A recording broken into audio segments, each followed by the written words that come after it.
Thank you so much for joining me today. My name is Tina Andrews. I am a project coordinator for the Parent Information Center of Delaware. And we are very excited to bring you this presentation. We do have a few people that will be joining. Everybody is muted except for Kelly and I. But at the end, you will have the opportunity, or she will have the opportunity to answer any questions. There should be a box for you to submit questions, and they can go to the entire group, or they can go just to her. Parent Information Center is hosting this. We work with families of children throughout the state in all 3 counties. We work with children that are 0 to 21, and we help families with advocating for their children, communicating with the schools, determining if they're eligible for special education or helping them and the schools, and finding them resources to help with their children's educational needs. We can be contacted through our phone number, 302-999-7394, or by email at pickofdell@pickofdell.org. Every Tuesday, we also do a Facebook Live on our Facebook page, which is Parent Information Center of Delaware. And we offer these webinars twice a month. So please, if you are having a challenge, if you would like to see if your child is eligible for special education or have a question about an upcoming meeting, please feel free to reach out to us and ask questions. We also have workshops and webinars that go on all throughout the month. So we would love to see you at one of those. After this presentation, there will be a survey link sent to you. Please click on the link. It will only take a few minutes, but that provides valuable resources and information for us so that we can invite people like Kelly to join us for webinars and also build and present workshops that are effective and relevant to you, parents and professionals. So today we are excited to have Kelly join us. Kelly joined Theraplay in September of 2016 after graduating with a Master's of Science degree in Occupational Therapy from Salus University. Prior to joining the Newark team as center manager, Kelly worked at Theraplay's Landenberg Center for 2 years and was a student in their Broomall office. Kelly enjoys having a team to collaborate with to support each child's overall success in therapy. She has years of experience working with children and especially enjoys working with those who have feeding difficulties and sensory processing challenges. Outside of Theraplay, Kelly tries to retreat to the beach as often as possible. She also loves to spend time with her family and friends. So we are very excited to have Kelly join us and present the information. And Kelly, you are on. Awesome, thanks. I'm gonna enable my webcam so you guys can see me. And then we'll get started, just so it's a little bit more personal for you guys.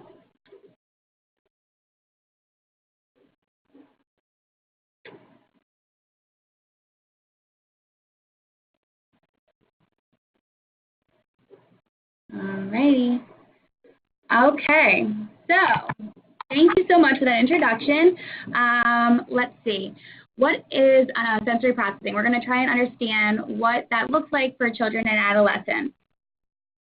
So just some general objectives, what we're going to learn today. Just general understanding of what sensory processing is, as well as sensory integration, the role that sensory processing has on our body, as well as sensory integration principles and therapeutic approaches that the therapists use. So what is sensory processing? Sensory processing is the ability to take the information that's in our environment and then to be able to make sense of it, adapt, and respond to that in a functional way or use. It happens automatically within our central nervous system, and it's an ongoing reciprocal process that is constant. And why why is the importance of sensory processing? This is how we make sense of the world. It helps us to enable functional performance in everyday activities. And it begins in utero, starts developing in utero, and it continues to develop through childhood. And then, pretty much, by adolescence, it's pretty much all the way developed.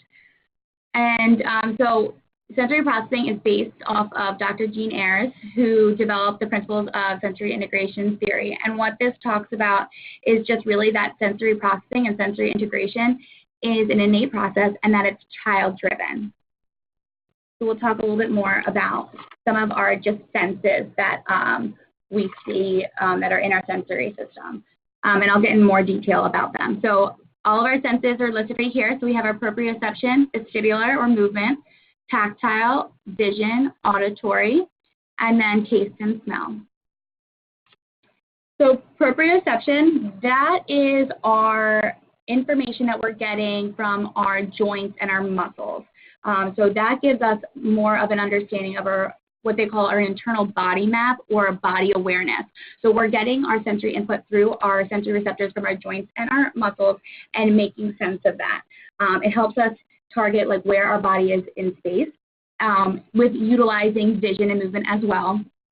And it's super important because this helps us grade our body movements. So for example, how do I throw a ball, or how much pressure do I need to put on the pencil to write my name, or there's a cup and I'm trying to reach for it. How much force am I providing? When am I grasping my hand? So all of those motor plans are provided using your proprioception, as well as incorporating some of those other systems as well.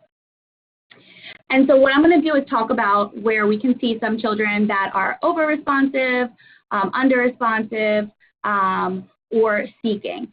And before I get into detail about each of these systems and what the combination might look like, I like to say that it's never cut dry. Sensory is, I like to say it's like a gray area.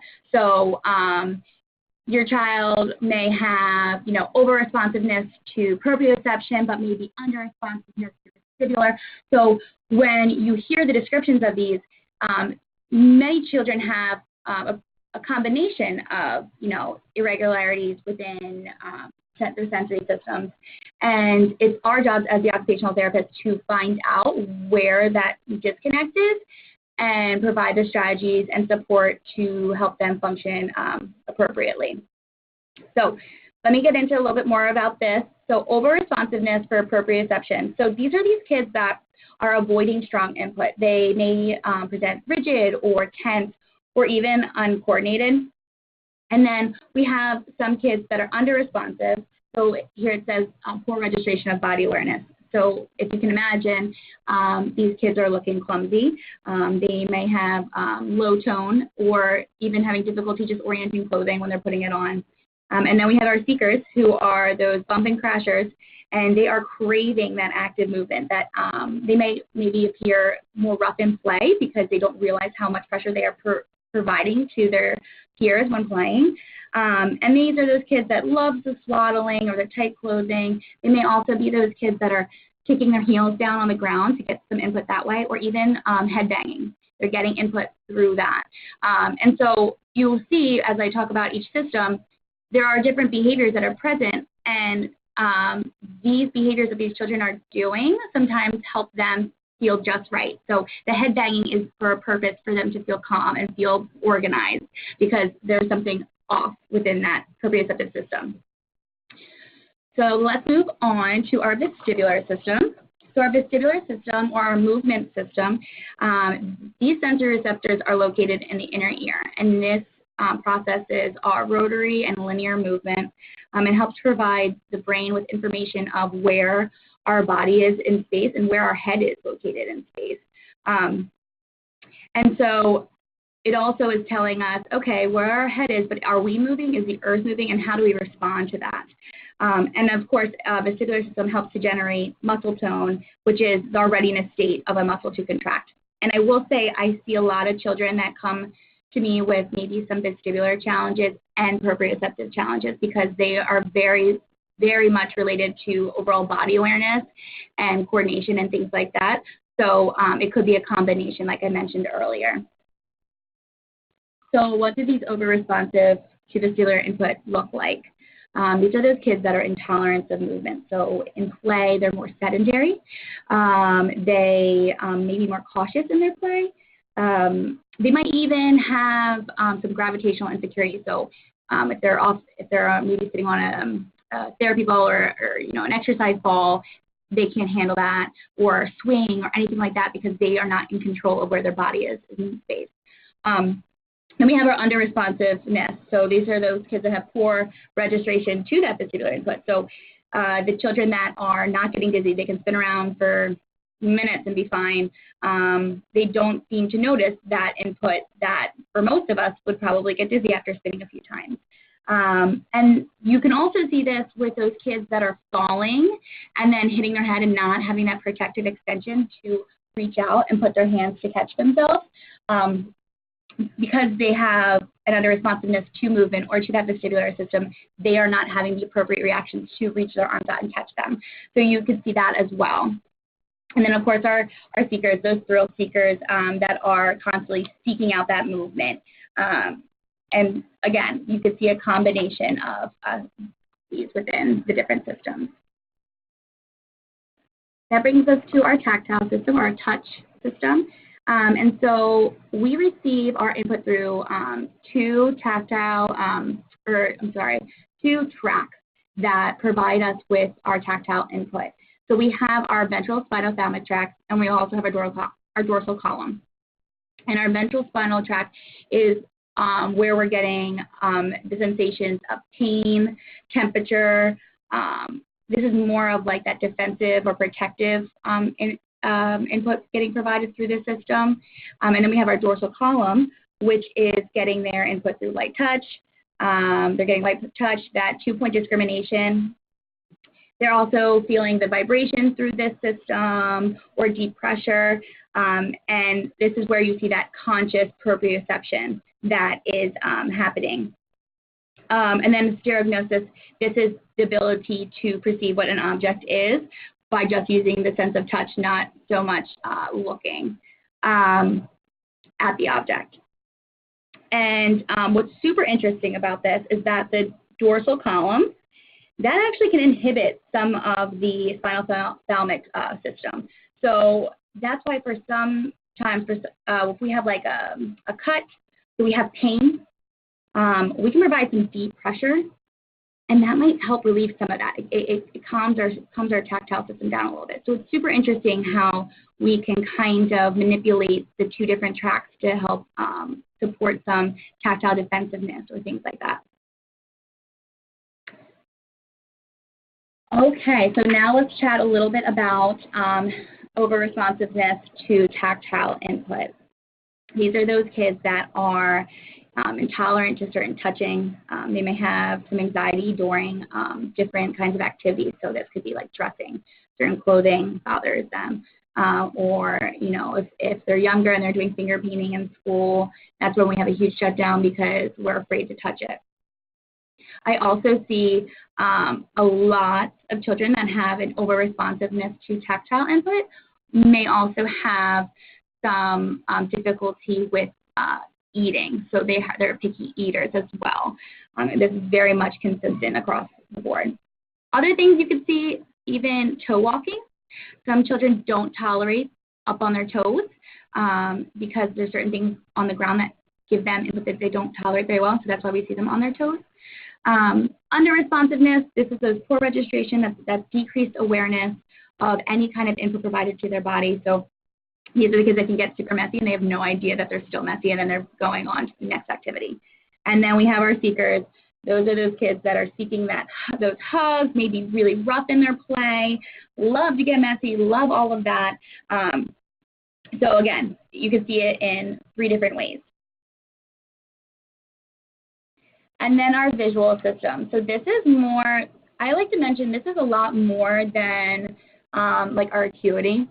You can have 20/20 vision, but then you may also have some dysfunction with your visual system. So it's very complex. It's looking at form, pattern, figures, perceiving different things, working with the brain, working with our proprioceptive system and our visual system, vestibular system, and really influences our, total eye-hand coordination and our visual motor skills. So unlike sight, it's a skill that we're not born with, but that we develop as we integrate all of our senses. So you can see how there may be some disconnect with some of that. And this, like I mentioned before, plays a huge role in overall body awareness. It really is supporting both our proprioceptive system and our vestibular system. So let's talk a little bit about what we could see with some of the different responses to this input. So our over-responsive kids really, huge reactions to different environmental stimuli. So they may be disturbed by reflections. They may be disturbed by even moving objects or just bright lights. That kind of throws them off. We have those under-responsive kids where they have poor attention and they're just really not noticing much about it at all. And then you have those seekers, those kids that have that excessive time in front of TV, flashing lights. Maybe there's your kids that are taking their hands and kind of waving them in front of their face to give them some input that way. That helps them feel good. That's what they need to feel just right. So you can see a combination of this as well. So our auditory system, helps us to discriminate and filter out sounds, and I'm sure as most of you know, it absolutely impacts our attention, focus, and overall awareness of our environment. So sometimes we'll see kids that are over-responsive. So there are certain things in the environment that really bother them. So maybe a vacuum or the blender or something that doesn't really bother us throws them into a fit or makes them feel really uncomfortable. These are the kids that are always alert. They are, stage ready. They're almost a little tense sometimes, and of course, easily distracted. Under responsiveness, those children that are just unaware of surrounding sounds. So you're constantly saying their name, constantly. That's more than typical for a child. And they're just, not aware of those things. And then seeking, these are those kids that love those loud crowds. They may be the kids that are using too loud of a voice because they love the noise of their voice being super loud, so that makes them feel good as well. So we can see a combination of this as well. So this brings us to taste and smell. So our olfactory system has a really strong tie with our hippocampus, which is super involved with our memory and our emotions. So I always talk to families and professionals about making sure mealtime is positive. And for some of those kids that have difficulty tolerating different tastes or smells, that may not be the case. They're putting food away that the rest of the family's eating, and there's more upsets. So OTs work a lot with the families on how to promote a positive mealtime environment, especially because we know the hippocampus is very, very much strongly connected with the olfactory system.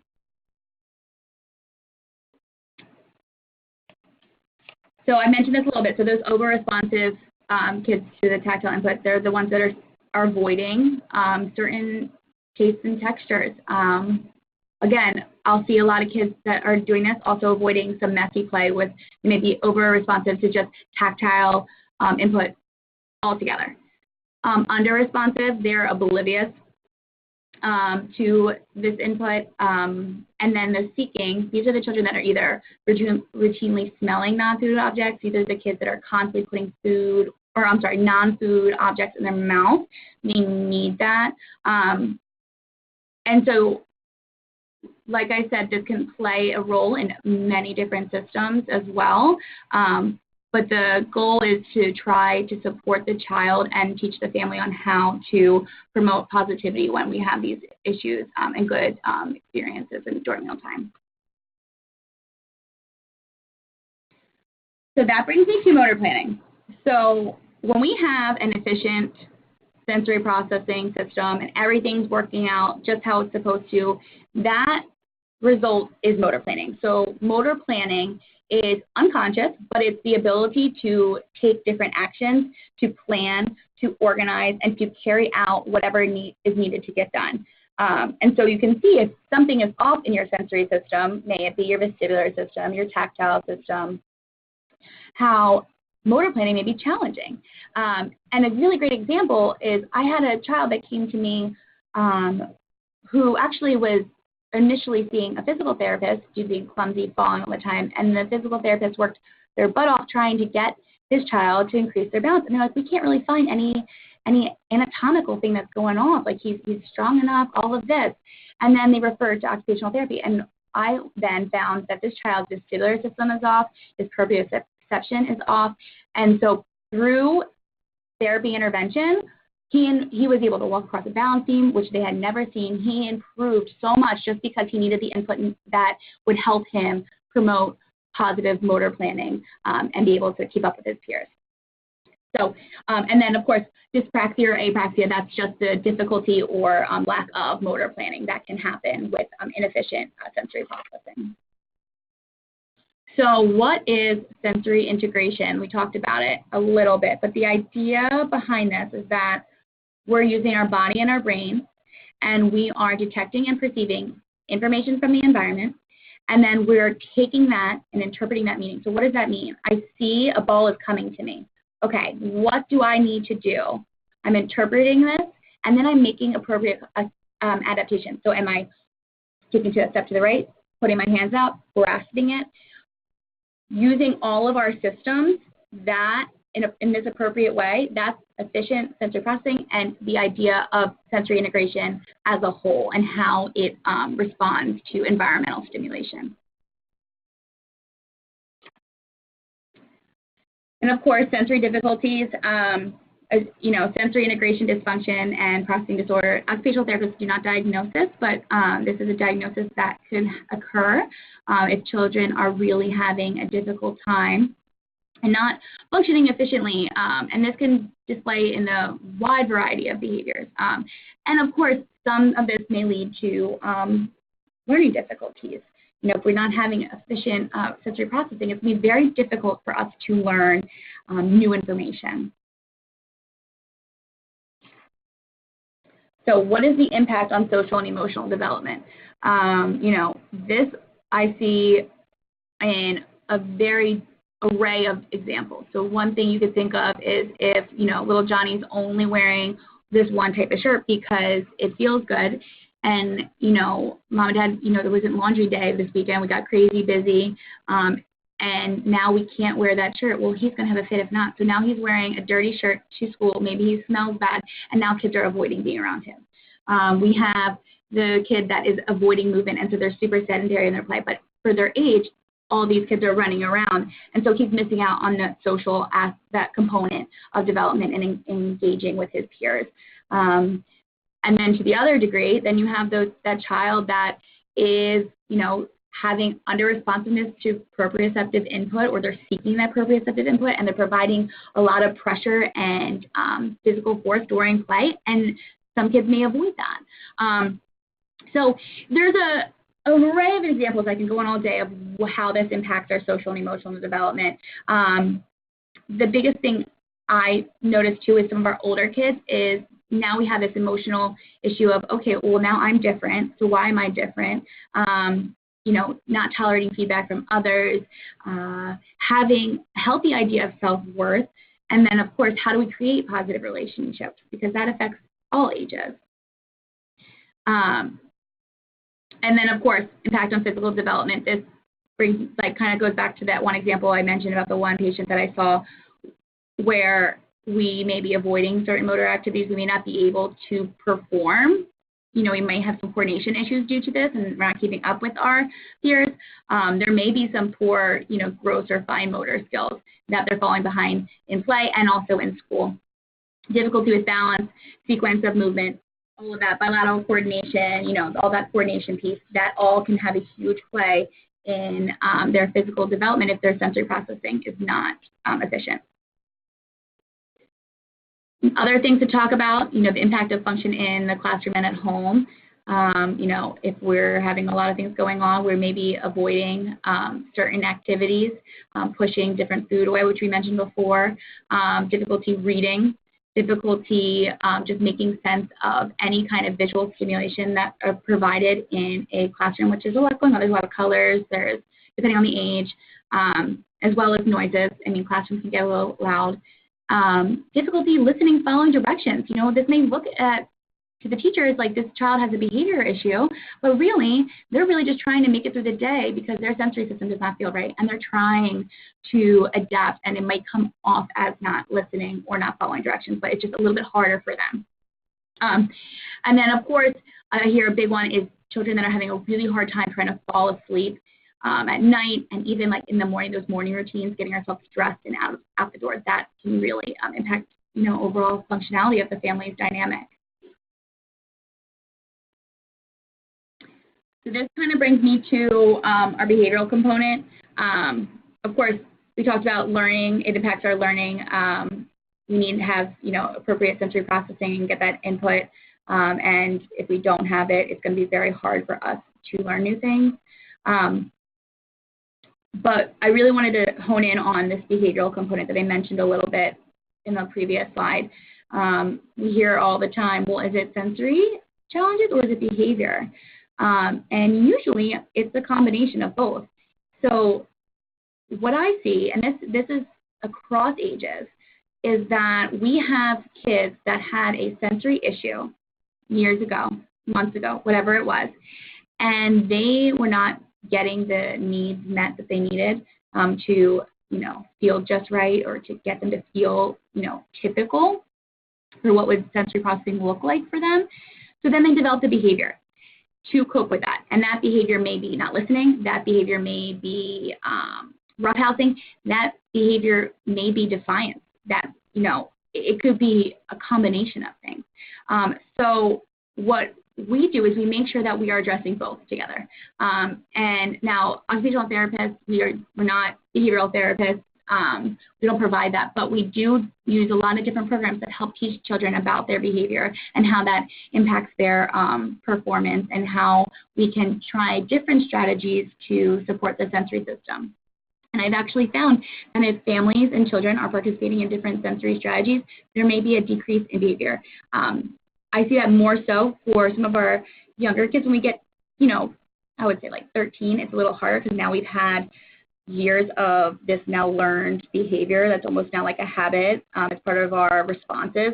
And that's when we refer to outside support, so behavioral support as well. So they are getting the sensory input from their occupational therapist, but they're also getting the support needed to help now address those behavioral concerns that have been present for a while, that the input is not, you know, fully addressing or completely, you know, preventing that from happening.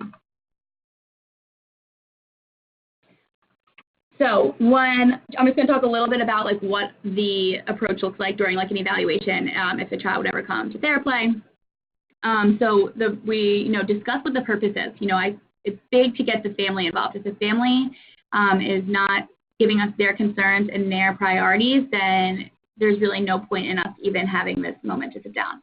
So I find out what's important to them. Where is it falling? Where are children falling apart? Where are we having those issues? If the child's old enough, I'll get them involved in it too. So in the evaluation, we're doing a lot of parent conversation, child conversation, and a lot of clinical observations too. So let's say, you know, we don't do well with messy play, or we're not sure. That's when we're bringing out those different equipment, swings, balls, you know, different textures, seeing how the child responds to it. And then we also use different assessment tools like the sensory profile or the sensory processing measure, which gives us more information about the child's response to certain inputs. So it talks about how they're seeking, what are they seeking, are they avoiding, what are they avoiding, sensitivity and registration, how are they registering these different inputs. And that gives us more understanding of where, more like objective, I would say, besides just, you know, parent report. It's asking the right questions that give us a number next to something. So that helps support some of that evaluation process.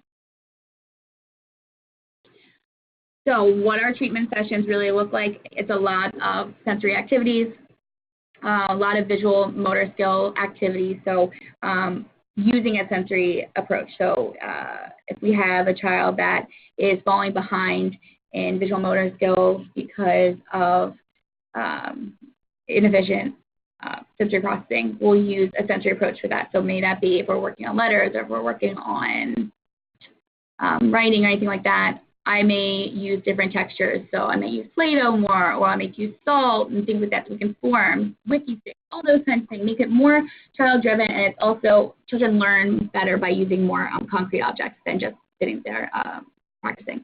And then the biggest thing with treatment within these children is home program carryover. So at the evaluation, I make it very clear to the families that, hey, we can absolutely address some of these concerns, but what we need is for you guys to carry these activities at home.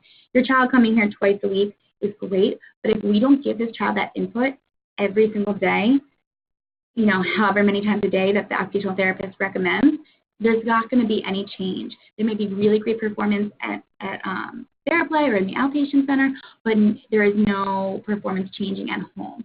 So we really try to educate the family the importance of that, building that home program and getting them to carry that over. And a big thing families always say is, well, we're crazy busy. We have 5 kids and 15 sports, and how are we supposed to be able to do these exercises? Totally get it. We take all of that into consideration, and we try to put in strategies that are easily implemented, that don't necessarily need 5 minutes of stop whatever you're doing, we got to go do some wall push-ups or whatever it is. So we are constantly trying to adapt our sensory strategies or sensory diet for the child, but what works with the family schedule so that it can be carried over. So then it actually is functional and it works. So here is a video of one of our sessions. And so it says here's a 3-year-old girl with just delayed milestones, and she is engaging in tactile play to receive input. And so this is just to improve her overall tactile tolerance. So she may, she had negative reactions to any kind of feet in her grass and messy place, things like that. So this is an example of kind of what a tactile activity would look like within a session.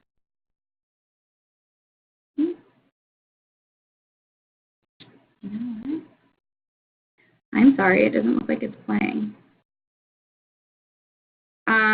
So let me just, I'll just tell you about what it is.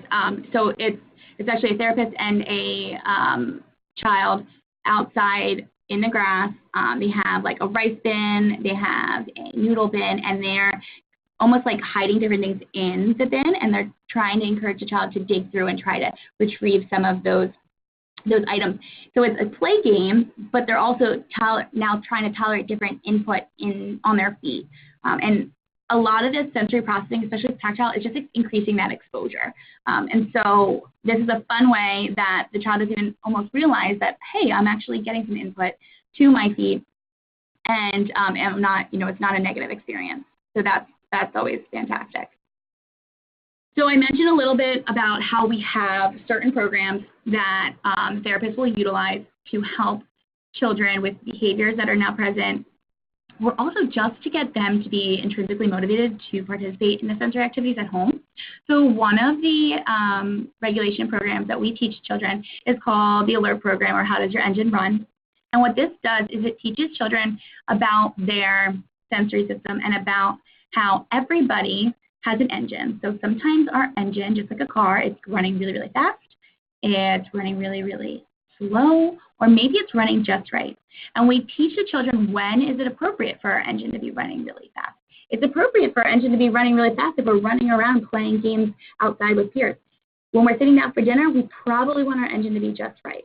So what we do is we teach the children to be able to identify what that engine speed looks like within themselves and others. And then we try out a bunch of different strategies to help provide the input they need to get their engine to where they need to be. So again, huge collaboration with the family, getting them to use the same terminology at home, getting them to do the strategies. And this is great because then the children are walking around saying, hey, Mom, my engine's way too high right now. I'm going to do one of my strategies to calm myself down. And it gives families a little bit something different to say to kids versus saying, you need to calm down, instead of like, hey, why don't we try one of our strategies? Because our engine seems to be a little high, and so much more of a positive twist to things. Another program that I use a lot, especially with those more strong behavior kids, where there's emotional reactions, are out there, this is our zones of regulation. And what this does is teaches children about their emotions and how we categorize them. So it categorizes our emotions by color. So our red zones, they're all different zones. So we have our red zone, our blue zone, our green zone, and our yellow zone. And so our red zone is when we're either, super angry, or we are bouncing off the walls. We have no ability to sit still. We're yelling, we're kicking, screaming, all of that. That's in our red zone. Our green zone is when we're focused, when we're calm, we're happy, we're feeling good. Our blue zone is when we're tired, or maybe we're really bored, or we're sad. And then our yellow, this is the trickier of the four. And this is, either when we're feeling anxious, or maybe we're feeling a little silly, so we're a little wiggly in our seat. We're not all the way to red, but we do have a little bit extra energy, and we're a little excited. So this is great because it teaches children about their emotions. It has them not only be aware of them, but be able to identify what zone they're in. And this way it's a lot easier because they can just say a color versus, I'm angry, or I'm anxious, or I'm sad. They can say, I'm in the blue zone. And sometimes that's all they need is they can't find the words to say it, so they can just use a color. Again, teaching the family, this entire program, we work with the families to learn these terminologies and the strategies that we implement. And so how this works is, again, working with the children to identify, okay, it is okay to be in the red zone, to be bouncing off the wall if we're at Bounce You, or we're at a trampoline park, or anything like that. Should we be in the red zone if we are in the car and mom and dad are driving and we need to help them be focused? No. So what can we do to get ourselves back to the green zone? Because that's what's expected when we're in the car, is the green zone. And what's great about this program is we can adapt it to kids of all ages. So I've had kids, I have some, higher, some pretty smart, like 2 or 3 year olds that I've introduced some of this to. And of course, we would lessen some of the wording. So maybe we'd only have 3 instead of the 4 zones, but still it helps children be able to identify within themselves, and then they're motivated. We have other great programs, which we don't really talk much about in this presentation, but like Superflex, which is great. So we use the Superflex social thinking program a lot, where we're identifying different characters, and we want to be just like the superhero Superflex. So, if we are having a huge reaction to small problems, we're trying to defeat Glassman. That's Glassman. So we have to use a strategy to defeat Glassman so we can be just like Superflex. So we really try to find what works for the child and what works best for the family, and really try to implement any kind of routine, motivating program, or anything like that, so that they feel that they can be successful at home, not just in the clinic. Let's see here.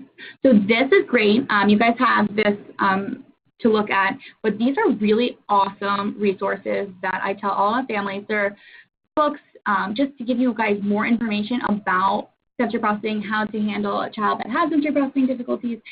I recommend, if you want more information, these are really great books to seek out and to get some more information that way. Again, these are all really great resources for if you're a teacher, provide it to families. If you are a teacher for yourself, providing it information for yourself, as well as, family, parents trying to find more information. And so just Theraplay in general, we have 10 outpatient centers in Pennsylvania. We just opened our first ever in Delaware, which we are very excited, right in Newark. So we're very excited to be here. And the great thing about what we do is that we have therapists working one-on-one with the child for the entire hour, and it's very individualized, as sensory processing has to be, because every sensory system is different per child. And it's great because we can use a collaborative approach with multiple disciplines. So we have occupational therapists, speech therapists, and physical therapists. So we'll be able to, provide the speech therapist with sensory strategies that they can implement in their session to help the child produce more speech. So it is a great thing what we do, and we do have a bunch of centers, and we're, continuing expanding. So if you want any more information, you can always contact myself or, any of those numbers listed on the slides to see if you would like an evaluation or, just a consultation. But now I am going to open to any questions that you guys would have. And I think we have Brooke. I see your hand is raised. If you want to unmute yourself or you can even type in the chat box.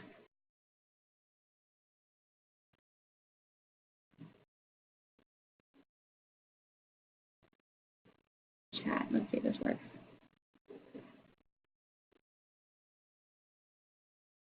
Brooke, did you have any questions? I know your hand was raised.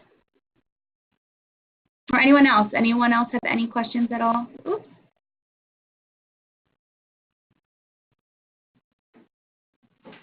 Brooke, you are now unmuted.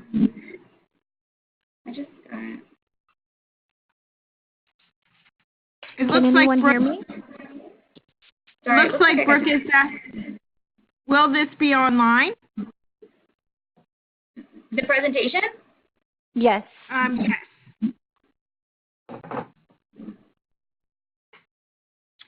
We will have it available on our website.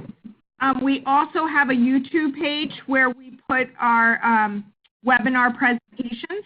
So it should be available in about a week. If you would like the PowerPoint, you can contact Kelly or I.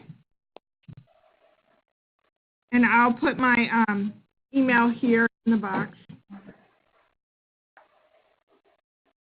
And I actually got kicked out of the presentation, but I can still hear everybody. So if anyone has any other questions, I can't see the screen, but you can unmute yourself and I can answer any of those questions for you guys. I have to unmute them, but it looks like Michelle Malsop says, can you repeat what the name of the Superflex strategy was, please?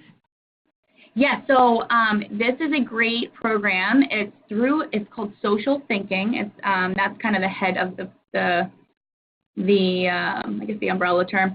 And in Social Thinking, they have a Superflex program. So you can Google it. They have all different characters, and it's fun because there's like a bunch of villains. So I mentioned Glassman, but there's a Rock Brain, there's Energy Harry, there's all these different characters that they call the team of unthinkables that we can help identify what that child, what villain is jumping in their brain and who do we need to defeat to get just like Superflex. So if you Google Superflex social thinking curriculum, you should find a lot more resources on that. And there's stories and there's a whole book on how to go through the curriculum. It's a really great program. Any other questions? I don't see any questions there. If anybody, I just got one. Is Theraplay paid for by insurance? Yes, so we do take all major private insurances.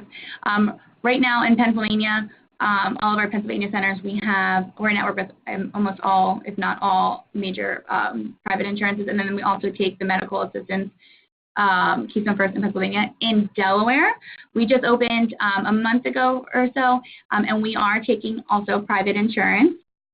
And we're pending right now with medical assistance, Delaware medical assistance. So what I've been telling all families and doctors and whomever I talk to is if you have a need or if you want more information, give us a call. Give the Newark line a call.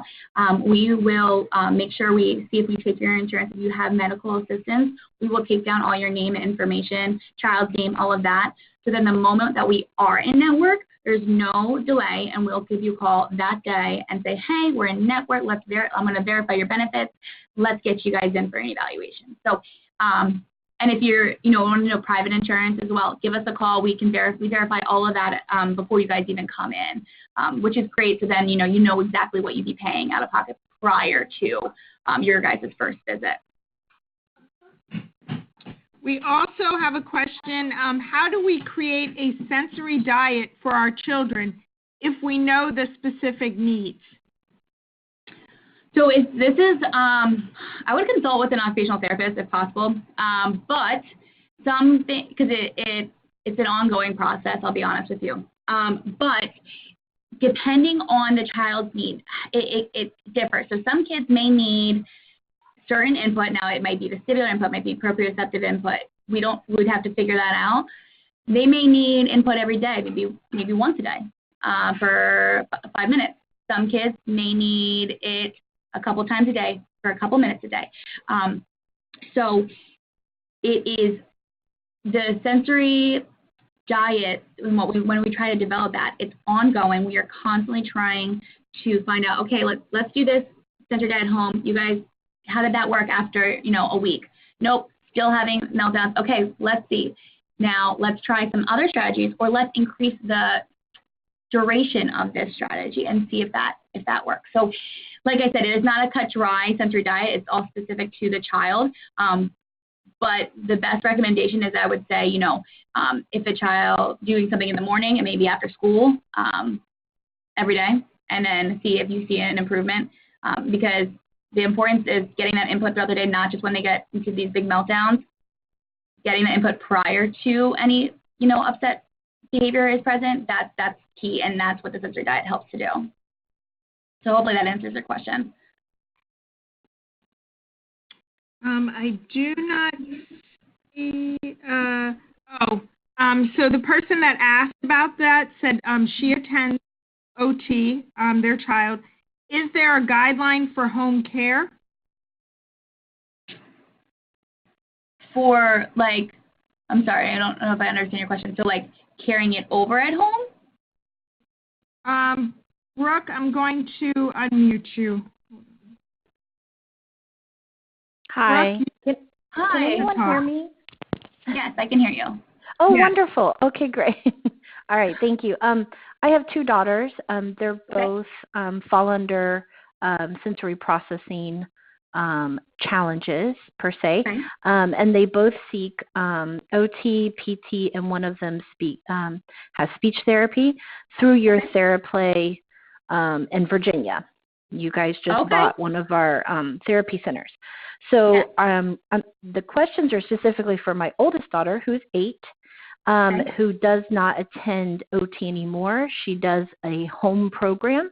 And so she does the ILS integration system at home. And then we're just seeking, as she's developing and things are changing, her sensory needs are also changing. And I'm wondering if you had a guideline to kind of check in with her certain systems and see where we can add more input or less input. I mean, I understand it's an ongoing process. Yeah. Yes, absolutely. This is maybe personal, but how much is she getting a day? And what is she getting? She's in school most of the day, obviously. Okay. And then she has her routines in the afternoon. But I'm just wondering if you guys have used a specific protocol or anything where a parent who's been doing this for 3 years now with their children is able to take, look at it, and kind of plug in activities that we know will be meeting their needs. I mean, is there anything, because we can't seem to get that particular help from our office, kind of implementing it. So unfortunately, there's not a protocol that helps implement sensory diet. There really is not one that exists. And so with your daughter being in school all the time, that obviously is a huge, in fact, she's probably sitting. Does she sit? I'm sure they're not. Is it an active classroom? Luckily, we've been able to get her accommodations, and we've caught her entire school up to this. So they got quite the lesson in what she needs. So she is getting her needs met at school, which is fantastic. Her teachers and her administrators literally got a crash course in this. So courtesy of us. So she is getting those needs met at school, but we just want to continue to implement them at home. And I was just wondering if it was a standard that you guys use. No, unfortunately, it's not a standard. It's one of those things that I would have to sit down with you and talk to you about what we're seeing, what are we already doing, and what do we know definitely works and what we know doesn't, and then we can trial different strategies to see if they work. Like I said, it's and too, obviously doing this for a while, it's ongoing, and so you're kind of trialing and error different strategies that work and how much and how little they need. So unfortunately, there's not. If you feel that your child's still having issues, though, my guess is that they're not getting enough. And so if that means waking up a little bit earlier and doing something in the morning, or making sure that there's structured things that the school is following every day, a couple times a day, that she has a break where she has to do certain exercises, and then she comes home and does some as well. That's what I would recommend. But again, unfortunately, there's not like a set protocol per se for that. I understand. Thank you. Sorry about that. That's okay. Thank you. Does anyone else have any other questions? I have another question. Oh, yeah. One more, if you don't mind. You had talked about usually by adolescence that basically the pruning and everything that happens in the synapses, that's completed. So is this something that they can grow out of if they have the proper treatment and they're receiving, basically the therapy that they need? Is this something that will just eventually develop and then they move on? I believe so, yes. So, like, by adolescence, that's what they say, like, typical sensory processing would be developed by that point, but then, of course, we have those delays. And so if we can get these children to get the input that they need, that they missed, or they didn't have enough of, that could help just kind of get them more to be even-keeled and kind of get that input where they need to be, so that everything is kind of mainstreamed, to feel just right, I always say. So the more you do it and the more they respond to it, eventually it kind of all integrates appropriately. Because, that would be really the end goal, is that, I have families saying, do I have to do this for the rest of their life? No. Eventually, as they continue to work through these exercises, all the input that they need helps get to be reintegrated. And actually, I'll be honest with you, I see more kids nowadays with sensory processing challenges because of just our lifestyle. We're sitting all the time. We're on our tablets, we're in front of our TVs. So we are having kids now later having some sensory challenges. And so we have to now get them active, get them to explore their environment more so that they can get the input appropriately. And then, so then we don't have to worry about this when they're, a lot older or anything like that, and they're just trying to get by. So yeah, I would say that absolutely, if they're participating in the exercises that they need to be doing to get that input, yes, they would, have. Do you know if there's a genetic component to this? I do not. No, I don't believe so. It's really just, so like, for instance, there's so many reasons that you could have some sensory processing difficulties. I mean, it could have been something when they were born, like just the delivery. It could be that, they skipped a milestone, they didn't crawl. It could be, there's a array of different reasons for why there could be a sensory processing difficulty. But I've never seen or researched noted any kind of genetic component related to this. It's really all about exploring your environment as you develop, and if we don't get enough, then we may have some delays in this area. Okay, thank you so much. I appreciate it. You're welcome. We have a question here.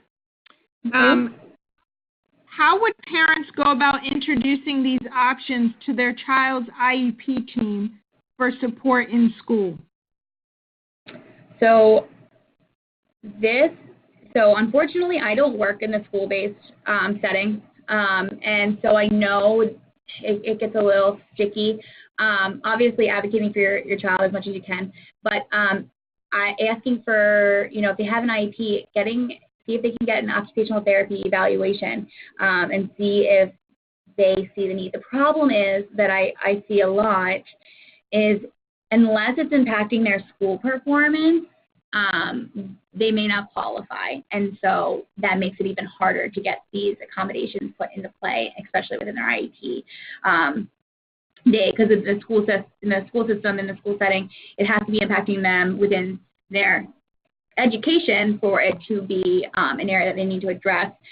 So that's where it gets a little sticky. I know that in my experience, I've worked with teachers and with families where the teachers want to know how they can support, and so we'll open that dialogue and we'll have, either written or phone written communication or phone calls about, hey, try this. We did this in the outpatient. This works really well. Can you try and implement this throughout the day? And if you have a great teacher, usually they're all on board on that. So unfortunately, it's one of those things you have to kind of go through the school system to get those accommodations. But if you're seeing a huge need, I would absolutely, talk to whomever about getting an occupational therapy evaluation done for your child.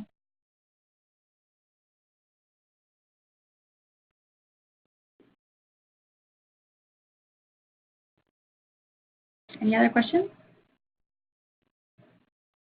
I am looking now for questions. I do not see any additional questions. Thank you so much, everybody, for joining us. Thank you, Kelly. Kelly, if somebody wanted to contact you, and hold on just a second. So I have a question here. This will be our last question. My daughter, 9, is seeking an loud talker. What would be a good therapy to help? Okay, so if she's seeking, it could be a combination of things. Like seeking in the sense that she's like running around, I'm assuming, a lot, pushing or jumping, all of that. It could be a combination of things. One, I would see how strong her core is. Is she able to lay on her back and sit up without pushing herself off the ground? If not, she may have some core weakness that could be impacting her ability to sit still. So I'll be doing some core exercises with her. Otherwise, I'd be doing a lot of, so this is where it gets sticky. So I'd have to find out if she's under responsive to vestibular input or seeking vestibular input, or if she's just under responsive, or if she's just under responsive to proprioceptive input.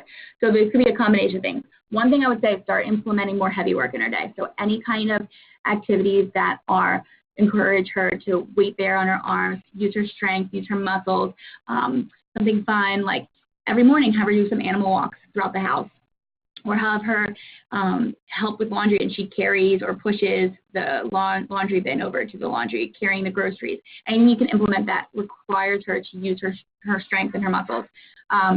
If that's not enough and you're doing that, I would say like at least, before, during, or after school, or both, or all three, then she may also need some vestibular input because she's seeking movement. So what I would do is then I would do some vestibular movement activities prior to heavy work. So that may look like having her do organized running, running back and forth to complete a puzzle, or having her jump on the trampoline. And then, but after you do that vestibular input, then you want to make sure she does the heavy work afterwards, because the heavy work is very organizing and it helps to calm our system.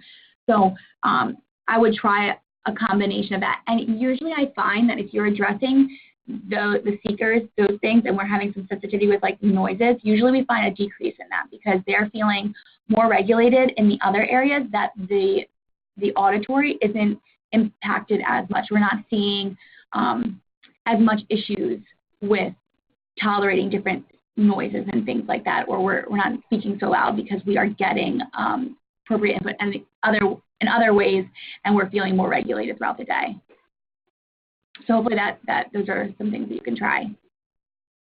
Stephanie said she is starting a running club tonight. Okay.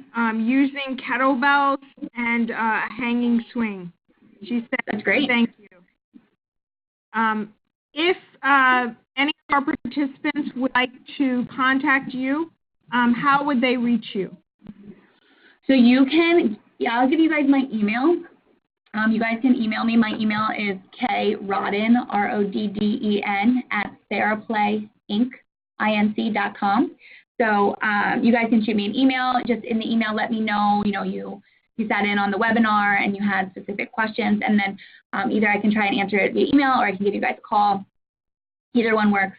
But I would say the best way to reach me would probably be through the email. So if it's not already provided to you, hopefully Christina could get that to them somehow. I just put it in the text box. Oh, perfect. So it just went out to everybody. And again, if you have an educational concern or would like to talk with a parent consultant at the Parent Information Center, you can contact us at pickofdel@pickofdel.org, so PICOFDEL, or you can call us at 302-999-7394. And we hope to see you again at our upcoming webinars. We do have some coming up. We have one coming up on the 21st about transition options for young adults in the state. And we have one coming up on universal design for learning. So please go to our website and register for those webinars. Thank you so much, Kelly, for joining us today. We really appreciate your time and information. Of course. Thanks so much for having me.